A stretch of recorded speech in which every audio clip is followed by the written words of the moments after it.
Hi, welcome to part two of day two of the recruiting management product training. We're going to resume by taking a look at the candidate profile. We're going to begin by taking a look at how to create a candidate profile. Candidates can create a candidate profile by navigating to the external career site, clicking on the sign in button and clicking on create an account. Candidates must complete all mandatory fields and accept the data privacy consent statement in order to create a profile. So we're going to go to our sales demo career site to do just that. So we're going to click sign in and we're going to click on create an account. So this is the create an account page. Here we see a lot of mandatory fields. So we start off with email address. So this is what we call the primary email address.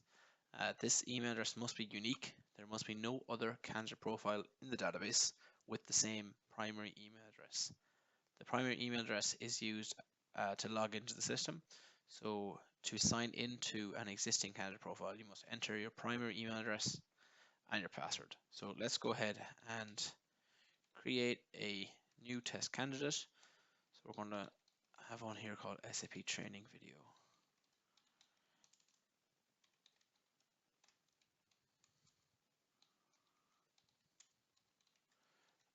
We've got a password, and you can see here that there is some password criteria that must be met. And this is configurable in the instance, and you can have a kind of a harder criteria to make things more secure, or you can have less criteria. But again, that would not be recommended. So it's important to have a strong password criteria for extra security. We'll enter the name here, so we'll call them SAP training, and then we'll call it last name video. And we'll select, this is the mobile phone number area code. So if we select Ireland, we'll see +353, and then phone number for testing, we can enter any number, and we'll enter country. So candidate profile country is quite important because it refers to the data privacy consent statement and also purging. So what that means is based on the country of the candidate, there's a different data privacy statement, meaning the information that we show in this data privacy statement, I'll open it up here, which tells the candidate how we store their data, things like that, or how the customer will store their data. It's all very important. So you need to accept this data privacy statement. If you do not accept the data privacy statement, you will not be able to proceed in creating the candidate profile. If you accept it and the profile is created, and at a later date you decline the profile, you decline the data privacy statement or you revoke it, your profile will be deleted. So you have to accept this data privacy statement in order to have a candidate profile.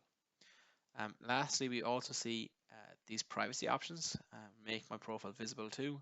And again, what this does is it controls the privacy options of the candidate. So you can see here that the candidate has the option to restrict their privacy, meaning that if we have the current radio button checked, any company recruiter worldwide, so any company recruiter from this customer worldwide, so it doesn't matter what their location is, they can access this person's candidate profile and read their information.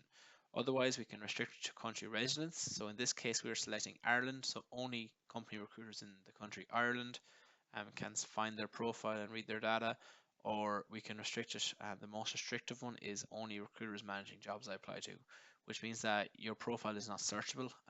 Only recruiters who are on the same job requisition you apply to will have able to access your data. So we're going to go ahead and click create account.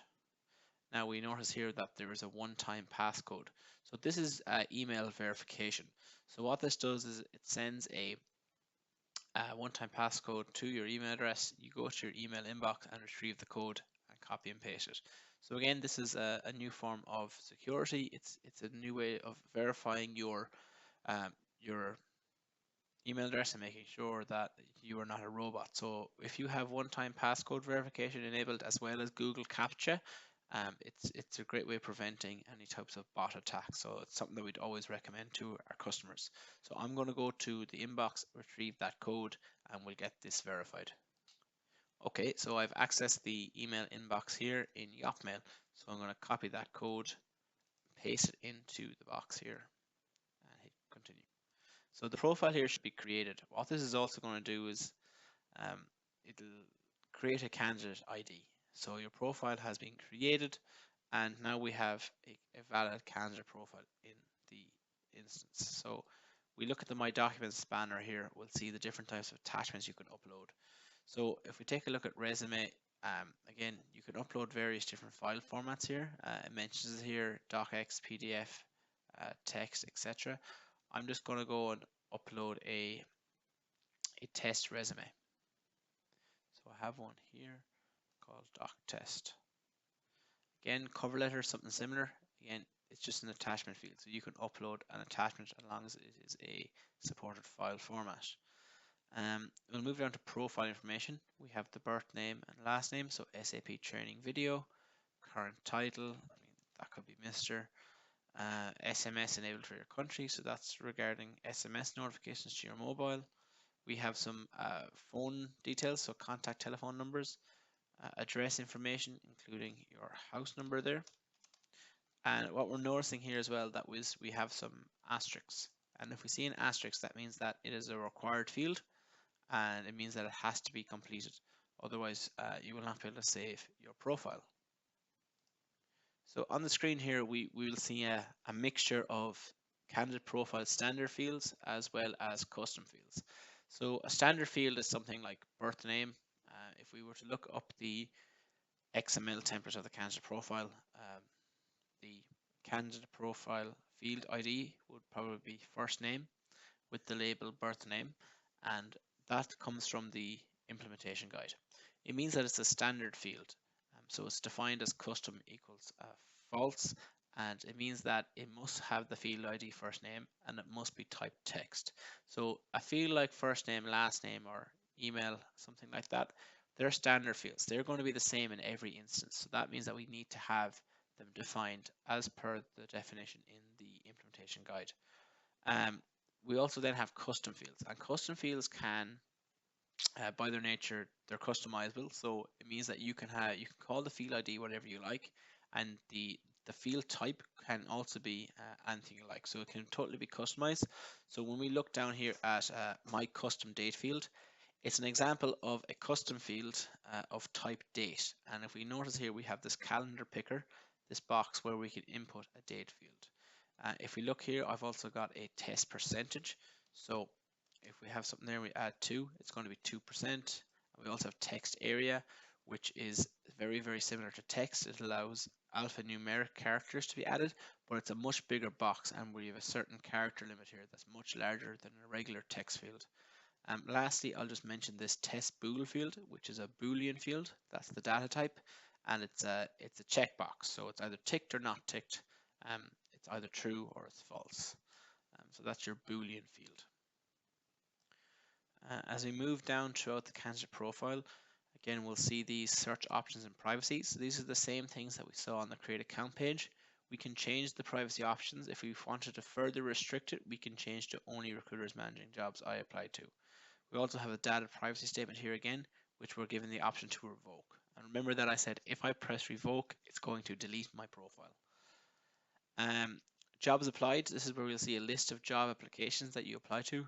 This is a brand new profile, so currently there are no applications present. Saved applications are also known as draft applications. It means that you've began filling out an application but have not yet submitted it. Currently we do not have any. Again, when we look lower down the candidate profile, we start to see these things: previous employment, formal education, language skills, and certifications and licenses. These are examples of background elements. So let's go and take a look at the slides and let's see what a background element is. Background elements have a one-to-many relationship, meaning that you can add multiple values for background elements inside the one field. Example is background work experience. You can list multiple previous employments. So let's do just that. So you can see here, is this a present employer? And we'll say yes. When did you start? Okay, we'll say we started in 2016 on the 1st of January. It's our current employer, so that's not required to have an end date. We'll say if we work for SAP, we work on IT, and we are a support engineer. Again, we put in the addresses, the address information of the employer. So employer state Galway, and here we can have test email at test.com, and we'll just add a random phone number.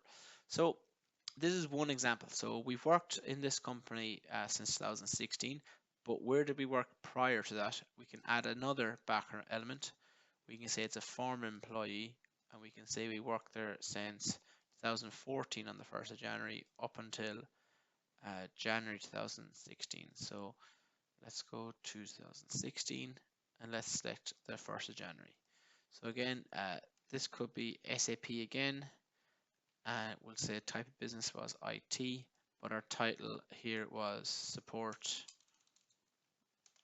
associate. This could be anything. This is just test data that I'm entering. So we could write software developer, we could write customer success manager, anything like that.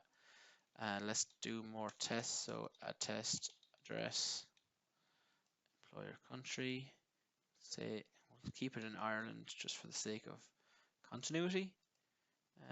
Galway. So we notice here an example of a parent-child pick list, country and state. So depending on what country that we select, we'll see different states. So here we have the states of Costa Rica, but when I select Ireland, we will see the states of Ireland. So we see the 32 counties there.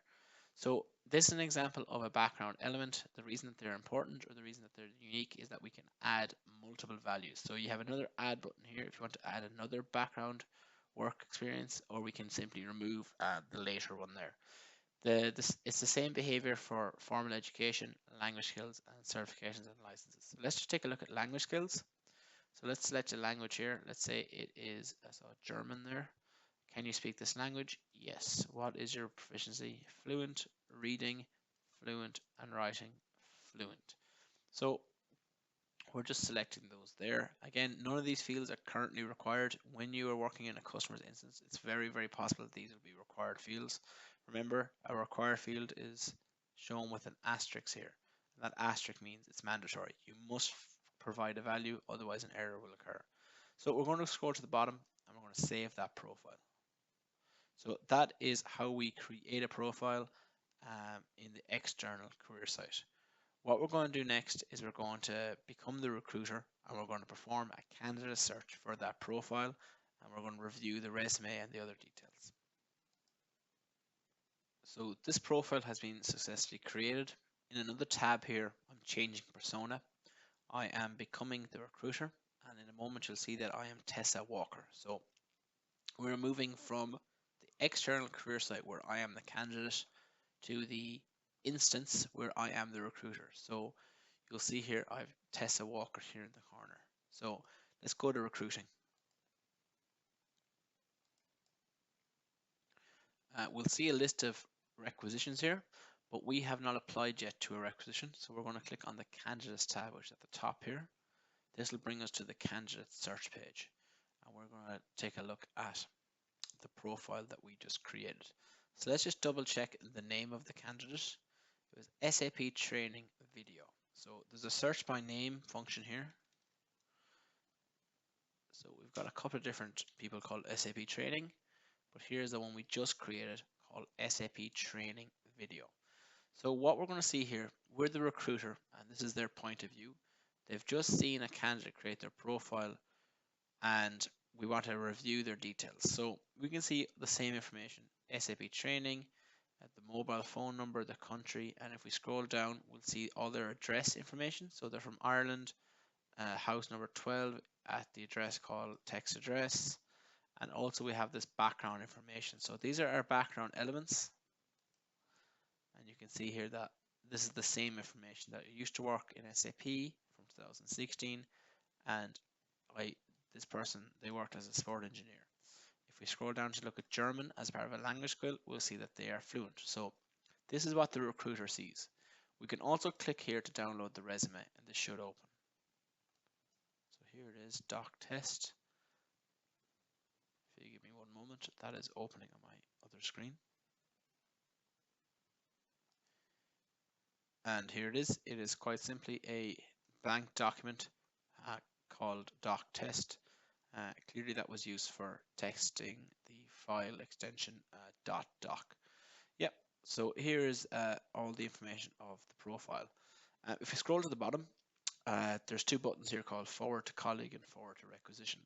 So for example, if you're a recruiter and one of your colleagues is hiring on a support team, we can forward this this candidate profile to the colleague and say, send them an email and say, look, I found this candidate. I think you might be interested in keeping them considered for future job openings. And you can put in the name of a user in the system, a different recruiter. So you can select Charles there. You can also attach the resume and send the attachments as a zip. Lastly, if you know the name or the ID of another job requisition, you can actually forward them to a job rec. So for example, let's try and find a job requisition here. There's one called Digital Expert, and we hit forwarded. This means this candidate will be added to that job requisition, and the recruiter will be able to see all their data. If they look like they're a good candidate, the recruiter will contact that candidate and say, hi, I was sent your profile by a colleague. Would you be able to apply for this requisition? And they will simply fill out an application form and they will have successfully applied for that job, for that vacancy. So that is how an external candidate profile is created. And then I showed you here at the end what the recruiter sees as their point of view. We're going to go back to the slides now to have a look at the next piece of information, which is what are the methods of creating a profile. So we just used the method there, which is called external career site. So this is where the candidate accesses the website. This is the external career site on the internet, and they're able to create a profile themselves. Another option is to use add candidate. Now this is something that the recruiter does, and the recruiter can create the profile on behalf of the candidate. So there may be some example where maybe a recruiter gets a phone call from a candidate saying, I've saw this job advertised, could you tell me some more information about the job? And they answer them, and then the recruiter says, okay, would you like me to add you to that requisition and you can complete an application? And they say, yes, we will let us fill in the information for you. And using their primary email address and their phone number, things like that, they can create the profile on their behalf. So I'm going to do that now just to show you. We'll click on candidate, and from just above the candidate search, we will see a button called add candidate. Okay, so this is the recruiter creating a profile on their behalf. So I'm going to call them test candidate 1 at yahoo.com. Again, I'm just using disposable email addresses here. Yahoo.com. Put in Ireland, Israel. Again, it's just test data. Country region is Ireland. So we're seeing a lot of the same similar fields here. The only thing that we're not seeing here is the data privacy consent statement, because that is something that the candidate will need to accept themselves when they log into their profile. So that profile is being created.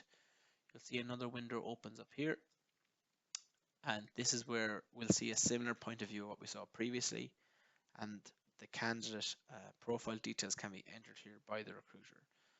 So again, we're seeing these mandatory fields. So we're going to just add in some test data here, and we can hit save. So that profile has been created. Last save 219. Yeah, that's perfect. Let's close that and let's have a look in here. So test candidate 1 at yahoo.com. The recruiter can open their profile, and very similar to what we saw last time, they could use the buttons down here, forward to colleague or forward to requisition. We'll take a look at the slides again to look at the other methods. So employee referral, that is something that takes place within the organization. So if you're working and a job vacancy comes up within the company, you may have a friend, a colleague, somebody that's related to you that you think would be a very good candidate for that job. They may want to apply. You can issue an employee referral, which means that you will create their profile on their behalf. You'll enter their data. This will send an email to the candidate, they'll be provided with a link to the job requisition where they can formally apply. So again, employee referral is important here because some companies will offer their employees some sort of a bonus, some sort of monetary incentive to attract talent into the company. So, for example, $1,000 or $2,000 may be given to the user who successfully refers somebody that they know and they're hired into the job. Agency is another type of method to be used when creating profiles. So again, you have recruitment agencies which may be hired to help in the hiring process of hiring for a specific requisition. An example here might be if you had a role that was extremely technical, or even if it was a very important role that was very high up the position org chart, if it was some sort of a chief financial officer or something like that, that's a really specialist type of role. So you may need help in recruiting that type of person. So a recruitment agency could be used here. An example of that is Manpower. And what would happen there is requisitions will be posted to the recruitment agency's website, and then the agencies will be creating candidate profiles there, and then they will be available in our system and added to the requisitions. Lastly, API is a method used to create profiles. So APIs are most commonly used if they're used in integrations. So perhaps you might have a customer that has a very customized integration with another ATS. That might be another applicant tracking system, or maybe they have data that's coming from an on-premise system. They'll use API to get these two systems to communicate together, and this will create the candidate profile. APIs are very useful when doing things in bulk. So you can write some JSON code as part of the API request payload, and you may be able to do things in bulk. So what I mean by that is you don't have to create one profile at a time. You could create 10 or you could create 100, and in that single API payload, you could have 10 or 100 candidate profiles created extremely quickly. So that brings us to the end of the part 2 of day 2's training, where we looked at the candidate profile in the UI. In the next video, where we begin day 3 training, we'll be looking at the XML template of the candidate profile. So this will involve looking at all the different fields in the XML code. Lastly, there are some exercises that you can perform. So if you have access to your sales demo, via managed recruiting sites, you can get the career site URL to your career site. You can create an external candidate profile there. Similarly to that, you can proxy a recruiter. So the example there is Tessa Walker. Try to create a candidate using add candidate feature, and then this also refer a candidate for a job. So in order to refer a candidate to a job, you must be an internal user. You can use Tessa Walker to do that, and you must access the internal career site. That's something we haven't covered in the training, but that's a really good challenge. So, yep, you can conduct these exercises. Thanks a lot for listening. Goodbye.